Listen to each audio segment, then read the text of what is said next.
Iran যুদ্ধ ঘিরে লাভের গুড় খেতে তৎপর ইউক্রেনের প্রেসিডেন্ট ভলোদিমির জেলেনস্কি নিজ দেশের যুদ্ধ ফেলে মধ্যপ্রাচ্যের দেশে দেশে ঘুরছেন অস্ত্র বিক্রি করতে। দিনের পর দিন পশ্চিমাদের কাছে অস্ত্রের জন্য ধর্ণা দেওয়া জেলেনস্কি এবার নিজেদের তৈরি স্বল্পমূল্যের ড্রোন দিয়ে সহায়তার প্রস্তাব দিচ্ছেন আরবদের। যুক্তরাষ্ট্রের কাছ থেকে সুরক্ষা নিশ্চিত না হওয়ায় হতাশ আরবরাও আগ্রহী ওই সস্তা ড্রোন নিতে। এরই মধ্যে ইউক্রেনের সাথে প্রতিরক্ষা চুক্তিও হয়েছে সৌদি আরব, কাতার ও সংযুক্ত আরব আমিরাতের। ইরানের ক্ষেপণাস্ত্র ঠেকাতে যখন নাজেহাল দশায় মধ্যপ্রাচ্যের দেশগুলো, ঠিক তখন সহযোগিতার প্রস্তাব নিয়ে হাজির ইউক্রেনের প্রেসিডেন্ট ভলোদিমির জেলেনস্কি।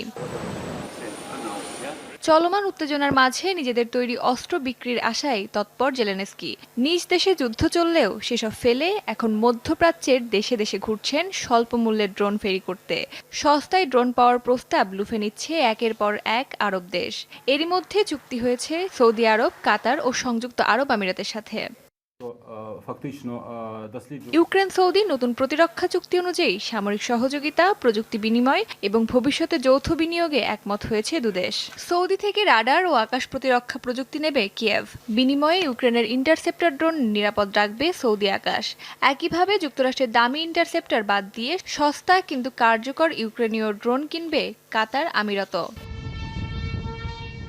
এরই মধ্যে ইউক্রেন থেকে 201 জন অ্যান্টি ড্রোন বিশেষজ্ঞ গিয়েছে মধ্যপ্রাচ্যে, যারা মরুভূমির ধুলো, ঝড় এবং প্রতিকূল আবহাওয়ায় হামলা প্রতিহতের কৌশল শেখাবেন। এই ড্রোনগুলো ব্যবহার করে হাজার হাজার রাশিয়ান ড্রোন ভূপাতিতের রেকর্ড রয়েছে ইউক্রেনের, যা এবার প্রয়োগ করা হবে উপসাগরীয় এলাকায়। যদিও সমালোচকরা বলছেন, যেখানে রাশিয়ার হামলা সামলাতে এখনও হিমশিম দশা কিয়েভের, সেখানে এসব ড্রোন কতটা কার্যকর হবে মধ্যপ্রাচ্যে। একসময় অস্ত্রের জন্য পশ্চিমাদের দাঁড়ে দাঁড়ে ধর্ণা দেওয়া জেলেনস্কি এবার মধ্যপ্রাচ্য সংঘাতের সুযোগে কিছু অর্থ রোজগারের সুযোগ পেলেন। আরবদেরও এমন দুর্দশা। যুক্তরাষ্ট্রের কাছ থেকে পর্যাপ্ত সুরক্ষা না পেয়ে এখন ইউক্রেনের সস্তা ড্রোনেই ভরসা করছেন তারা।